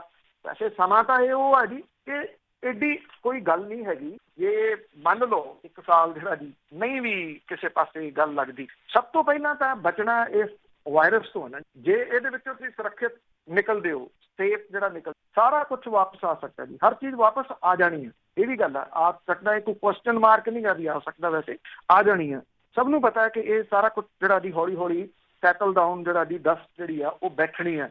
ਇਹਦੇ ਵਾਸਤੇ ਪੇਸ਼ੈਂਸ ਜਿਹੜੀ ਉਹ ਰੱਖਣ, ਪੇਸ਼ੈਂਸ ਨਹੀਂ ਜਿਹੜੀ ਉਹ ਰੱਖੀ ਜਾ ਰਹੀ। ਹੁਣ ਜਿਹੜੀਆਂ ਚੀਜ਼ਾਂ ਸਾਹਮਣੇ ਇਹ ਆ ਰਹੀਆਂ ਨੇ ਕਿ ਸਕੂਲਾਂ ਦੀ ਤਾਲਾਬੰਦੀ ਤੋਂ ਬਾਅਦ ਆਨਲਾਈਨ ਕਲਾਸਾਂ ਬੱਚਿਆਂ ਦੀ ਸਿਹਤ ਦੇ ਉੱਤੇ ਮਾੜਾ ਅਸਰ ਜਿਹੜਾ ਦੀ ਪਾ ਰਹੀਆਂ ਨੇ। ਜਿਹੜੇ ਅੱਖਾਂ ਦੇ ਰੋਗਾਂ ਦੇ ਮਾਹਰ ਨੇ ਉਹ ਇਹ ਗੱਲ ਕਹਿੰਦੇ ਆ ਕਿ ਉਹਨਾਂ ਦੇ ਕੋਲੇ ਆਨਲਾਈਨ ਪੜ੍ਹਾਈ ਕਰ ਰਹੇ ਜਿਹੜੇ ਸਟੂਡੈਂਟਸ ਨੇ, ਉਹਨਾਂ ਦੀ ਪੜ੍ਹਾਈ ਕਰਵਾ ਰਹੇ ਜਿਹੜੇ ਟੀਚਰਸ ਨੇ, IT ਸੈਕਟਰ ਦੇ ਨਾਲ ਜੁੜੇ ਲੋਕ ਨੇ ਜਿਹੜੇ ਘਰਾਂ ਤੋਂ ਕੰਮ ਕਰ ਰਹੇ ਆ, ਉਹਨਾਂ ਦੇ ਵਿੱਚ ਸਿਰ ਦਰਦ, ਅੱਖਾਂ ਦੇ ਦਰਦ, ਅੱਖਾਂ 'ਚ ਜਲਣ, ਧੁੰਦਲਾਪਨ ਜਿਹੜਾ ਦੀ ਇਹ ਵੀ ਸ਼ਿਕਾਇਤਾਂ ਵਾਲੇ ਮਰੀਜ਼ ਬਹੁਤ ਆਉਣ ਲੱਗੇ ਆ। ਉਹ ਕਹਿੰਦੇ ਆ ਕਿ ਨੇੜੇ ਤੋਂ ਮੋਬਾਈਲ, ਲੈਪਟਾਪ ਵੇਖਣ ਦੇ ਨਾਲ ਇਹ ਸਮੱਸਿਆ ਜਿਹੜੀ ਉਹ ਪੈਦਾ ਹੋ ਰਹੀ ਹੈ। ਨਿਗਾਹ ਘਟਣ ਕਰਕੇ ਐਨਕਾਂ ਦਾ ਨੰਬਰ ਜਿਹੜਾ ਦੀ ਉਹ ਵੱਧ ਸਕਦਾ। ਸਲਾਹ ਉਹ ਵੀ ਦੇ ਰਹੇ ਆ ਕਿ ਬੱਚਿਆਂ ਨੂੰ ਆਨਲਾਈਨ ਪੜ੍ਹਾਈ ਦੇ ਦੌਰਾਨ ਜਿਹੜਾ ਦੀ ਕੁਝ ਆਰਾਮ ਕਰਨ ਦਿੱਤਾ ਜਾਵੇ। ਜਿਹੜੀਆਂ ਅੱਖਾਂ ਨੇ ਉਹਨਾਂ ਦੀ ਐਕਸਰਸਾਈਜ਼ ਕੁਝ ਜਿਹੜੀ ਦੀ ਉਹ ਜ਼ਰੂਰੀ ਆ। ਐਂਟੀ ਗਲੇਅਰ ਜਿਹੜੀਆਂ ਐਨਕ ਆ ਉਹਦੀ ਵਰਤੋਂ ਕੀਤੀ ਜਾਵੇ। ਔਰ ਇਹ ਵੀ ਕਿਹਾ ਜਾ ਰਿਹਾ ਕਿ ਘਰਾਂ ਦੇ ਵਿੱਚ ਬੰਦ ਬੱਚਿਆਂ ਨੂੰ ਛੱਤਾਂ ਦੇ ਉੱਤੇ ਜਿਹੜਾ ਸੂਰਜ ਦੀ ਰੌਸ਼ਨੀ ਦੇ ਵਿੱਚ ਕਸਰਤ ਜਾਂ ਸੈਰ ਕਰਨ ਦੀ ਸਲਾਹ ਜਿਹੜੀ ਉਹ ਦਿੱਤੀ ਜਾਵੇ। ਹੁਣ ਸਵਾਲ ਇਹ ਹੈ ਕਿ ਉਹ ਕਿੰਨੀ ਕੁ ਜਿਹੜੀ ਉਹ ਮੰਨਦੇ ਨੇ। ਇਹ ਵੀ ਕਿਹਾ ਜਾ ਰਿਹਾ ਕਿ ਕਸਰਤ ਵਗੈਰਾ ਜ਼ਿਆਦਾ ਨਾ ਹੋਣ ਕਰਕੇ ਬੱਚੇ ਮੋਟਾਪੇ ਦਾ ਸ਼ਿਕਾਰ ਵੀ ਜਿਹੜਾ ਦੀ ਉਹ ਹੋਣ ਲੱਗੇ ਆ। ਔਰ ਇਹ ਆਉਂਦੇ ਦਿਨਾਂ ਦੇ ਦੌਰਾਨ ਨਵੀਆਂ ਜਿਹੜੀਆਂ ਅਲਾਮਤਾਂ ਨੇ, ਨਵੀਆਂ ਬਿਮਾਰੀਆਂ ਨੇ, ਉਹਨਾਂ ਨੂੰ ਜਨਮ ਜਿਹੜਾ ਉਹ ਦੇ ਸਕਦੇ ਆ। ਜਿਹੜੇ ਮਾਪੇ ਨੇ ਉਹਨਾਂ ਦੇ ਵਾਸਤੇ ਫੀਸਾਂ ਜਿਹੜੀਆਂ ਦੀ ਉਹ ਇੱਕ ਵੱਖਰੀ ਸਿਰਦਰਦੀ ਬਣੀ ਹੋਈ ਆ। ਉਹਦੇ ਕਰਕੇ ਮਾਪੇ ਜਿਹੜੇ ਨੇ ਜੀ ਉਹ ਤੁਸੀਂ ਕਹ ਲਓ ਕਿ ਜਾ ਰਹੇ ਆ ਡਿਪਰੈਸ਼ਨ ਦੇ ਵਿੱਚ। ਜਿਹੜੇ ਆਪਣੇ ਸਕੂਲ ਨੇ ਜੀ ਉਹ ਤਾਂ ਲਗਾਤਾਰ ਮੈਸੇਜ ਭੇਜੀ ਜਾ ਰਹੇ ਆ ਦਿਓ ਫੀਸਾਂ। ਉਹ ਕਹਿੰਦੇ ਕਿ ਅਸੀਂ ਫੀਸਾਂ ਜਿਹੜੀਆਂ ਕਿੱਥੋਂ ਦਈਏ। ਕੱਲ ਜਿਹੜੀ ਪ੍ਰੈਸ ਕਾਨਫਰੰਸ ਹੋਈ ਉਹਦੇ ਵਿੱਚ ਮੁੱਖ ਮੰਤਰੀ ਉਹਨਾਂ ਨੇ ਕਹਿ ਦਿੱਤਾ ਕਿ ਨਹੀਂ, ਫੀਸਾਂ ਲੈਣੀਆਂ ਬਣਦੀਆਂ ਨਹੀਂ, ਅਸੀਂ ਅਦਾਲਤ ਜਿਹੜਾ ਵੀ ਉਹ ਜਾਵਾਂਗੇ। ਤਹਿ ਦੇਣ ਦੇ ਨਾਲ ਕੀ ਹੁੰਦਾ ਜੀ, ਜਿਹੜੇ ਪ੍ਰਾਈਵੇਟ ਸਕੂਲਾਂ ਵਾਲੇ ਆ ਉਹ ਨਹੀਂ ਮੰਨ ਰਹੇ ਗੱਲ। ਉਹ ਆਪਣੀਆਂ ਗੱਲਾਂ ਦੇ ਉੱਤੇ ਜਿਹੜਾ ਵੀ ਅੜੇ ਹੋਏ ਆ। ਉਹ ਤਾਂ ਕਹਿੰਦੇ ਅਸੀਂ ਫੀਸ ਜਿਹੜੀ ਲੈਣੀ ਹੈ, ਅਸੀਂ ਕਿਉਂ ਤੁਹਾਨੂੰ ਦੱਸੀਏ ਕਿ ਪਿਛਲੇ ਸਾਲਾਂ ਦੇ ਵਿੱਚ ਅਸੀਂ ਕਿੰਨਾ ਮੁਨਾਫਾ ਜਿਹੜਾ ਦੀ ਉਹ ਕਮਾਇਆ। ਹਾਲਾਤ ਬੜੇ ਜਿਹੜੇ ਦੀ ਉਹ ਅਜੀਬੋ ਗਰੀਬ ਦੇ ਬਣੇ ਪਏ ਆ।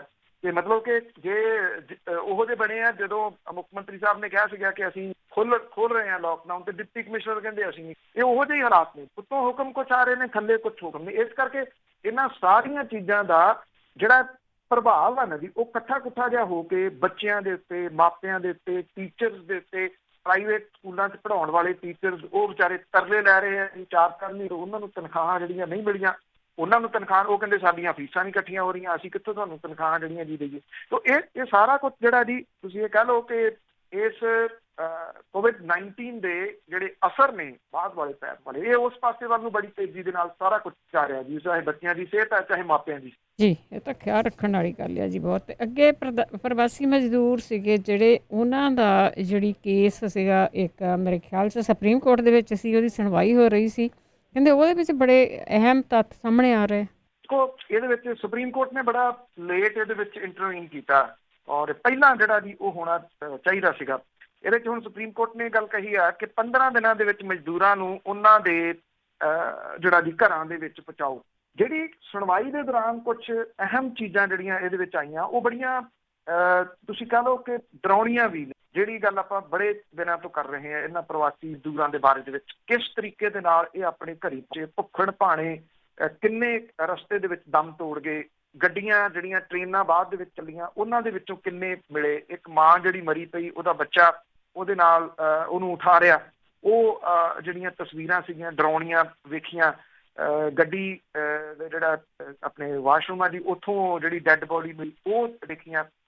ਜਿਹੜੀ ਇਹ ਸੁਪਰੀਮ ਕੋਰਟ ਦੇ ਵਿੱਚ ਸੁਣਵਾਈ ਹੋਈ ਉਹਦੇ ਵਿੱਚ ਸੋਲਿਸਿਟਰ ਜਨਰਲ ਜਿਹੜੇ ਤੁਸ਼ਾਰ ਮਹਿਤਾ, ਉਹਨੇ ਸਰਕਾਰ ਦੇ ਵੱਲੋਂ ਚਲਾਈਆਂ ਜਿਹੜੀਆਂ ਸਪੈਸ਼ਲ ਗੱਡੀਆਂ ਸੀ, ਇਹ ਕਿਹਾ ਕਿ ਅਸੀਂ 57 ਲੱਖ ਲੋਕਾਂ ਨੂੰ ਉਹਨਾਂ ਦੇ ਘਰਾਂ ਤੱਕ ਪਹੁੰਚਾਇਆ।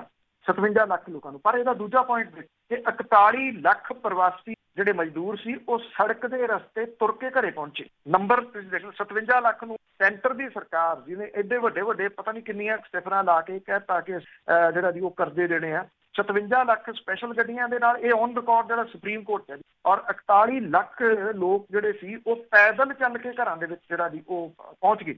ਇਹ ਵੀ ਜਿਹੜੀ ਜੀ ਇਹਦੇ ਸੁਣਵਾਈ ਦੇ ਦੌਰਾਨ ਗੱਲਾਂ ਸਾਹਮਣੇ ਆਈਆਂ ਕਿ ਨਾ ਤਾਂ ਸੂਬਾ ਸਰਕਾਰਾਂ ਪ੍ਰਵਾਸੀ ਮਜ਼ਦੂਰਾਂ ਦੇ ਹਾਲਾਤ ਦੇ ਵੱਲ ਧਿਆਨ ਦੇ ਰਹੀਆਂ ਨੇ, ਨਾ ਉਹਨਾਂ ਦੀਆਂ ਮੁਸ਼ਕਲਾਂ ਹੱਲ ਕਰਨ ਦੇ ਵਾਸਤੇ ਅਜੇ ਵੀ ਕਿਸੇ ਜਗ੍ਹਾ ਦੇ ਉੱਤੇ ਕੋਈ ਕਮਿਟਮੈਂਟ ਉਹਨਾਂ ਨੂੰ ਜਿਹੜਾ ਦੀ ਉਹ ਦਿਸ ਰਹੀ। ਮਹਾਰਾਸ਼ਟਰ ਸਰਕਾਰ ਨੇ ਇਹ ਕਿਹਾ ਕਿ 11 ਲੱਖ ਪ੍ਰਵਾਸੀ ਸੂਬੇ ਤੋਂ ਜਾ ਚੁੱਕੇ ਆ ਤੇ 38,000 ਬਚੇ। ਐਡਵੋਕੇਟ ਜਿਹੜੇ ਨੇ ਮਹਾਰਾਸ਼ਟਰ ਦੇ ਕੋਲਿੰਗ ਗੁਸਾਲ, ਉਹਨੇ ਇਹ ਗੱਲ ਜਿਹੜੀ ਇਹਦੀ ਕੀਤੀ ਹੈ ਕਿ ਪ੍ਰਵਾਸੀ ਮਜ਼ਦੂਰਾਂ ਦੀ ਰਜਿਸਟ੍ਰੇਸ਼ਨ ਕਰਾਉਣ ਸੰਬੰਧੀ ਪ੍ਰਬੰਧਕ ਤਸੱਲੀ ਬਖਸ਼ ਨਹੀਂ। 2 ਹਾਈ ਕੋਰਟਾਂ ਨੇ ਇਹਦੇ ਉੱਤੇ ਸਖਤ ਟਿੱਪਣੀਆਂ ਵੀ ਕੀਤੀਆਂ ਨੇ। ਸੁਪਰੀਮ ਕੋਰਟ ਜਿਹੜੀ ਹੈਗੀ ਉਹਨੇ ਸੂਬਾ ਸਰਕਾਰਾਂ ਨੂੰ ਇਹ ਕਹਿਤਾ ਕਿ ਅਗਲੇ 15 ਦਿਨਾਂ ਦੇ ਵਿੱਚ ਘਰ ਪਰਤਣ ਦੇ ਚਾਹਵਾਨ ਜਿਹੜੇ ਮਜ਼ਦੂਰ ਨੇ ਉਹਨਾਂ ਨੂੰ ਪਹੁੰਚਾਓ ਉੱਥੇ। ਇਹਦੇ 'ਚ ਸਭ ਤੋਂ ਜਿਹੜਾ ਹੈਰਾਨੀ ਵਾਲਾ ਗੱਲ ਇਹ ਆ ਕਿ ਸੋਲਿਸਿਟਰ ਜਨਰਲ ਇਹ ਗੱਲ ਮੰਨਣ ਕਿ 41 ਲੱਖ ਪ੍ਰਵਾਸੀ ਜਿਹੜੇ ਇਹ ਮਜ਼ਦੂਰ ਉਹ ਸੜਕ ਦੇ ਰਸਤੇ ਤੁਰ ਕੇ ਘਰੇ ਜਿਹੜਾ ਦੀ ਉਹ ਪਹੁੰਚ ਗਏ। ਇਦੋਂ ਵੱਡੀ ਸ਼ਰਮਨਾਕ ਗੱਲ ਜਿਹੜੀ ਦੀ ਉਹ ਕੋਈ ਹੋਰ ਨਹੀਂ ਹੋ ਸਕਦੀ ਕਿ ਸੈਂਟਰ ਦੀ ਸਰਕਾਰ ਜਿਹੜੀ ਹੈਗੀ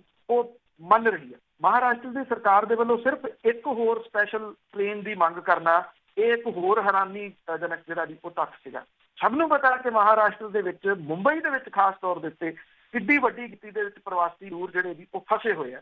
ਔਰ ਮੁੰਬਈ ਦਾ ਤਾਂ ਹਾਲਾਤ ਜਿਹੜੇ ਦੀ ਇਸ ਵੇਲੇ ਇਹ ਨੇ ਕਿ ਉੱਥੋਂ ਬਹੁਤ ਸਾਰੇ ਲੋਕ ਜਿਹੜੇ ਨੇ ਉਹ ਆਪਣੀਆਂ ਪ੍ਰਾਈਵੇਟ ਕਾਰਾਂ ਦੇ ਰਾਹੀਂ ਨਿਕਲਣਾ ਉਹਨਾਂ ਨੇ ਸ਼ੁਰੂ ਜਿਹੜਾ ਦੀ ਉਹ ਕਰ ਦਿੱਤਾ ਹੈ, ਕਿਉਂਕਿ ਮੁੰਬਈ ਦੇ ਹਾਲਾਤ ਡੇ ਬਾਈ ਡੇ ਹੋਰ ਖਰਾਬ ਹੁੰਦੇ ਤੁਰੇ ਜਾ ਰਹੇ ਆ। ਪੰਜਾਬ ਦੇ ਵਿੱਚ ਜਿਹੜਾ ਹੈ ਨਾ ਜੀ ਸਿੱਖ ਭਾਈਚਾਰਾ, ਪੰਜਾਬੀ ਭਾਈਚਾਰਾ, ਉਹਦੇ ਬਹੁਤ ਸਾਰੇ ਲੋਕ ਨੇ ਜਿਹੜੇ ਮੁੰਬਈ ਦੇ ਵਿੱਚੋਂ ਆਪਣੀਆਂ ਪ੍ਰਾਈਵੇਟ ਕਾਰਾਂ ਜਿਹੜਾ ਦੀ ਉਹਦੇ ਰਾਹੀਂ ਪੰਜਾਬ ਵੱਲ ਨੂੰ ਆ ਰਹੇ ਆ ਡੇ ਬਾਈ ਡੇ। ਮਤਲਬ ਕਿ ਉੱਥੋਂ ਉਹ ਵੀ ਨਿਕਲ ਰਹੇ ਆ ਪ੍ਰਵਾਸੀ ਮਜ਼ਦੂਰਾਂ ਨੂੰ ਛੱਡੋ ਤੁਸੀਂ, ਬਾਕੀ ਵੀ ਹਾਲਾਤ ਜਿਹੜੇ ਨੇ ਉਹ ਇਸ ਕਿਸਮ ਦੇ ਸੂਬੇ ਦੇ ਬਣਦੇ ਤੁਰੇ ਜਾ ਰਹੇ ਤੇ ਉਹ ਸੂਬਾ ਇਹ ਗੱਲ ਕਹਿੰਦਾ ਕਿ ਇੱਕ ਟ੍ਰੇਨ ਦੀ ਸਾਨੂੰ ਹੋਰ ਜਿਹੜੀ ਦੀ ਲੋੜ ਆ। ਮਤਲਬ ਕਿ ਅਸਲੀਅਤ ਤੋਂ ਅਜੇ ਵੀ ਜਿਹੜਾ ਜੀ ਪਾਸਾ ਵੱਟ ਰਿਹਾ ਵੀ ਕਿਤੇ ਪਤਾ ਨਾ ਲੱਗ ਜੇ ਸਾਡੇ ਸੂਬੇ ਦੇ ਵਿੱਚ ਜਿਹੜਾ ਜੀ ਜਦੋਂ ਕਿ ਸੋਲਿਸਿਟਰ ਜਨਰਲ ਖੁਦ ਮੰਨੇ ਕਿ 41 ਲੱਖ ਬੰਦਾ, ਅੰਦਾਜ਼ਾ ਲਾਓ ਜੀ ਇਹ ਜਿਹੜੇ ਅੰਕੜੇ ਜਦੋਂ ਬਾਹਰ ਆਉਣੇ ਨੇ, ਵਿਸ਼ਵ ਦੇ ਵਿੱਚ ਜਾਣੇ ਨੇ, ਕਿਹੋ ਜਿਹੀ ਤਸਵੀਰ ਵੀ ਕਿ ਇੰਨਾ ਬੰਦਾ ਪੈਦਲ ਤੁਰ ਕੇ 800, 900, 1000 ਕਿਲੋਮੀਟਰ ਪੈਦਲ ਤੁਰ ਕੇ ਘਰੇ ਪਹੁੰਚ। ਬਿਲਕੁਲ ਜੀ, ਸਾਰਾ ਕੰਮ ਹੋਣ ਤੋਂ ਬਾਅਦ ਹੀ ਇਹ ਸਾਰਾ ਕੁਝ ਹੁੰਦਾ। ਤੇ ਅੱਗੇ ਬੀਜ ਘਟਾਲੇ ਦੀ ਗੱਲ ਹੋਈ ਸੀ ਕਾਫੀ, ਉਹਦੇ ਵਿੱਚ ਸਾਹਮਣੇ ਆ ਰਿਹਾ ਕਿ ਜਿਹੜੇ ਐਗਰੀਕਲਚਰ ਯੂਨੀਵਰਸਿਟੀ ਦੇ ਆਫੀਸਰ ਆ ਉਹ ਵੀ ਵਿੱਚ ਰਲੇ ਹੋਣ ਕਰਕੇ ਕੰਮ ਹੋਇਆ।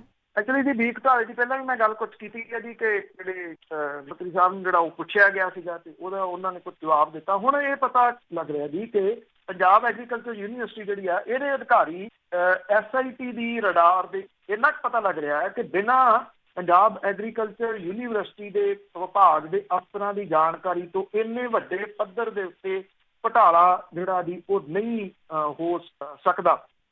ਇਹਦੇ ਵਿੱਚ ਜਿਹੜੇ ਯੂਨੀਵਰਸਿਟੀ ਦੇ ਕੁਝ ਅਧਿਕਾਰੀ ਨੇ ਉਹਨਾਂ ਦੀ ਇਨਵੋਲਵਮੈਂਟ ਜਿਹੜੀ ਦੀ ਉਹ ਸਾਹਮਣੇ ਆ ਰਹੀ ਹੈ।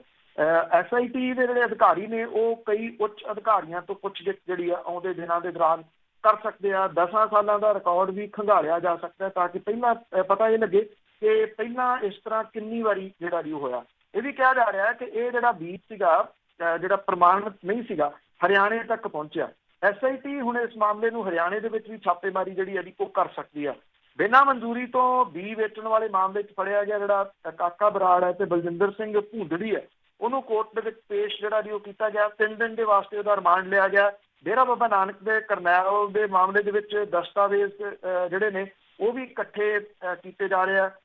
ਇਹ ਪਤਾ ਲੱਗਾ ਕਿ PAU ਨੇ ਕਿਸਾਨ ਕਲੱਬ ਦੇ ਮੈਂਬਰਸ ਨੂੰ PR 128 ਤੇ PR 129 70 ਰੁਪਏ ਪ੍ਰਤੀ ਕਿਲੋ ਦੇ ਹਿਸਾਬ ਦੇ ਨਾਲ ਦਿੱਤਾ। ਇਹਦੇ 'ਚ PR 128 ਦੀ 8 ਕਿਲੋ ਦੀ ਪੈਕਿੰਗ, ਜਦੋਂ ਕਿ PR 129 ਦੀ 15 ਕਿਲੋ ਦੀ ਪੈਕਿੰਗ, ਕੁਛ ਕਿਲੋ ਦੀ ਪੈਕਿੰਗ ਸੀਗੀਆਂ। ਮੈਂਬਰਸ ਨੂੰ ਇਹ ਵੀ ਜਿਹੜਾ ਜੀ ਇਹਦੀ ਟੈਸਟਿੰਗ ਕਰਕੇ PAU ਨੂੰ ਦੇਣੀ ਸੀ ਔਰ ਉਸ ਤੋਂ ਬਾਅਦ ਇਹ ਸਰਟੀਫਾਈਡ ਕੀਤਾ ਜਾਣਾ ਸੀ। ਇਸ ਤੋਂ ਪਹਿਲਾਂ ਇਹ ਮਾਰਕੀਟ 'ਚ ਆ ਗਿਆ। 70 ਕਿਲੋ ਵਾਲਾ ਬੀਜ ਜਿਹੜਾ ਸੀਗਾ ਮਾਰਕੀਟ ਦੇ ਵਿੱਚ 250 ਰੁਪਏ ਕਿਲੋ ਨੂੰ ਵੇਚਿਆ ਗਿਆ। 70 ਰੁਪਏ ਵਾਲਾ 250 ਰੁਪਏ ਦੀ ਔਰ 3300 ਕੁਇੰਟਲ ਜਿਹੜਾ ਜੀ ਬੀਜ ਦਿੱਤਾ ਗਿਆ ਸੀਗਾ PAU ਨੇ, ਜਿਹੜਾ PAU ਹੈ ਉਹਨੇ ਕਿਸਾਨ ਕਲੱਬ ਨੂੰ ਦਿੱਤਾ। ਔਰ ਇਹ ਮੁੜ ਕੇ ਸਵਾਲ ਇਹ ਵੱਡਾ ਸੀਗਾ ਕਿ ਟੈਸਟਿੰਗ ਦੇ ਵਾਸਤੇ ਦਿੱਤਾ ਗਿਆ ਇਹ ਬੀਜ ਜਿਹੜਾ ਸੀਗਾ ਮਾਰਕੀਟ ਦੇ ਵਿੱਚ ਕਿਵੇਂ ਜਿਹੜਾ ਆ ਗਿਆ, ਕਿਨ ਟੈਸਟਿੰਗ ਦੇ ਵਾਸਤੇ ਦਿੱਤਾ।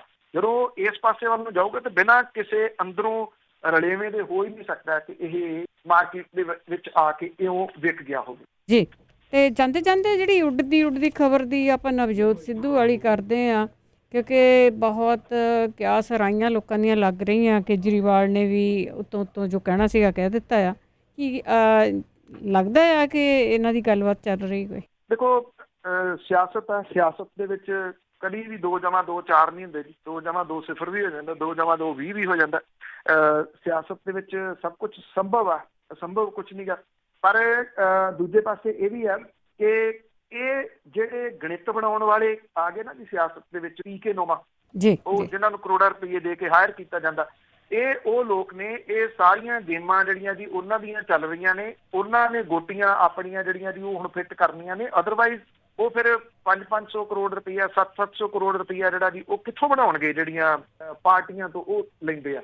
ਤੇ ਉਹਦੇ ਵਾਸਤੇ ਇਹ ਵੀ ਨਹੀਂ ਆ ਕਿ ਇਲੈਕਸ਼ਨਾਂ ਡਿਕਲੇਅਰ ਹੋ ਗਈਆਂ ਜੀ ਤੇ ਲਿਆਓ ਬੰਦੇ ਨੂੰ, ਹੁਣ ਉਹਨੇ ਜਿਹੜਾ ਜੀ ਦੇਖਣਾ। ਇਹ ਉਦੋਂ ਪਹਿਲਾਂ ਉਹਨਾਂ ਦੇ ਵੱਲੋਂ ਸਾਰੀ ਜਿਹੜੀਆਂ ਸ਼ਤਰੰਜੀ ਚਾਲਾਂ ਨੇ ਉਹ ਚੱਲੀਆਂ ਜਾਂਦੀਆਂ ਨੇ। ਇਹ ਕਿਹਾ ਜਾ ਰਿਹਾ ਕਿ ਕੈਪਟਨ ਅਮਰਿੰਦਰ ਸਿੰਘ ਹੋਰਾਂ ਨੂੰ ਲਾਂਭੇ ਕਰਕੇ ਕਾਂਗਰਸ 2022 ਦੇ ਵਿੱਚ ਕੁੱਦਣਾ ਚਾਹੁੰਦੀ ਹੈ, ਪਰ ਕੈਪਟਨ ਹੋਰਾਂ ਨੂੰ ਲਾਂਭੇ ਕੀਤਾ ਕਿਵੇਂ ਜਾਵੇ, ਇਹ ਉਹਦੇ ਮੁਤਾਬਕ ਇੱਕ ਵਿਉਂਤਬੰਦੀ ਵੀ ਜਿਹੜੀ ਆ ਸੰਭਾਵੀ ਰੂਪ ਦੇ ਵਿੱਚ ਹੋ ਸਕਦੀ ਹੈ ਕਿ ਆਹ ਵੀ ਇੱਕ ਤਰੀਕਾ ਹੋ ਸਕਦਾ ਹੈ। ਪ੍ਰੈਸ਼ਰ ਜਿਹੜਾ ਜੀ ਉਹ ਬਣਾ ਦਿਓ।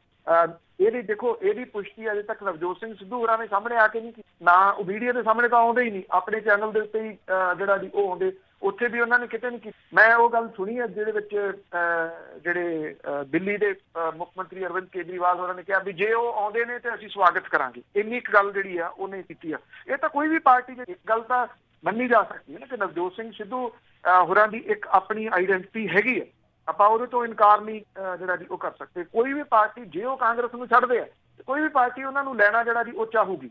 ਔਰ ਇੱਥੇ ਇਹ ਨਹੀਂ ਜਿਹੜਾ ਜੀ ਉਹ ਭੁੱਲਣਾ ਚਾਹੀਦਾ ਕਿ ਜਿਹੜੀ ਮੌਜੂਦਾ ਕਾਂਗਰਸ ਦੀ ਸਰਕਾਰ ਆ ਉਹਦਾ ਗ੍ਰਾਫ ਤਕਰੀਬਨ ਬਿਲਕੁਲ ਥੱਲੇ ਜਿਹੜਾ ਉਹ ਚਲੇ ਗਿਆ ਹੋਇਆ ਇਸ ਵੇਲੇ ਪੰਜਾਬ ਦੇ ਵਿੱਚ। ਜੇ ਉਹਨੇ ਮੌਜੂਦਾ ਹਾਲਾਤਾਂ ਦੇ ਵਿੱਚ ਜਾਣਾ ਇਲੈਕਸ਼ਨਾਂ ਦੇ ਵਿੱਚ 2022 ਦੇ ਵਿੱਚ, ਤਾਂ ਉਹ ਕੀ ਉੱਥੋਂ ਜਿਹੜਾ ਜੀ ਉਹ ਲਿਆਊਗੀ। ਦੂਸਰਾ ਇਹ ਕਿ ਅਕਾਲੀ ਦਲ ਬਾਦਲ ਜਿਹੜਾ ਜੀ ਉਹ ਉੱਠ ਨਹੀਂ ਸਕਿਆ, ਅਜੇ ਤੱਕ ਉੱਠ ਨਹੀਂ ਸਕਿਆ, ਜਿੱਥੇ ਉਹ ਜਿਹੜਾ ਬੇਅਦਬੀ ਵਾਲੀਆਂ ਘਟਨਾਵਾਂ ਤੋਂ ਬਾਅਦ ਜਿਹੜਾ ਉਹ ਚਲੇ ਗਿਆ। ਸੋ ਇਸ ਕਰਕੇ ਤੀਜੀਆਂ ਧਿਰਾਂ ਜਿਹੜੀਆਂ ਨੇ ਜੀ ਉਹਨਾਂ ਨੂੰ ਇਹ ਲੱਗਦਾ ਕਿ ਸਾਡਾ ਦਾ ਜਿਹੜਾ ਜੀ ਉਹ ਲੱਗ ਸਕਦਾ। ਇਸ ਕਰਕੇ ਇਹ ਸਾਰਾ ਕੁਝ ਜਿਹੜਾ ਜੀ ਇਹ ਤੁਸੀਂ ਇਹ ਕਹਿ ਲਓ ਕਿ ਸ਼ਤਰੰਜ ਦੀਆਂ ਜਿਹੜੀਆਂ ਚਾਲਾਂ ਨੇ ਉਹ ਚੱਲਣੀਆਂ ਸ਼ੁਰੂ ਹੋ ਗਈਆਂ ਨੇ। ਇਹਦੇ ਵਿੱਚੋਂ ਕੀ ਨਿਕਲਦਾ ਬਹੁਤ ਸਾਰੇ ਲੋਕਾਂ ਨੂੰ ਨਹੀਂ ਪਤਾ ਲੱਗਣਾ ਜੀ ਕਿ ਕਠਪੁਤਲੀਆਂ ਥੱਲੇ ਨੱਚ ਰਹੀਆਂ ਨੇ, ਉੱਤੇ ਨਚਾਉਣ ਵਾਲਾ ਕੌਣ ਹੈ। ਜੀ ਜੀ ਜੀ ਬਿਲਕੁਲ, ਬਹੁਤ ਬਹੁਤ ਧੰਨਵਾਦ ਬਲਤੇਜ ਪੰਨੂ ਜੀ। ਮਿਹਰਬਾਨੀ ਜੀ, ਸਤਿ ਸ਼੍ਰੀ ਅਕਾਲ। ਸਤਿ ਸ਼੍ਰੀ ਅਕਾਲ ਜੀ। ਸਰੋਤੇ ਸਨ ਬਲਤੇਜ ਪੰਨੂ ਜੀ ਸਾਡੇ ਨਾਲ ਜੁੜਦੇ ਨੇ, ਕਰਦੇ ਨੇ ਖਬਰਾਂ। ਇਸੇ ਦੇ ਨਾਲ ਸਾਡਾ ਅੱਜ ਦਾ ਬੁਲਟਨ ਇੱਥੇ ਹੀ ਸਮਾਪਤ। ਬਲਵਿੰਦਰ ਕੌਰ ਵੱਲੋਂ ਵੀ ਆਪ ਸਭ ਨੂੰ ਪਿਆਰ ਭਰੀ ਸਤਿ ਸ਼੍ਰੀ ਅਕਾਲ।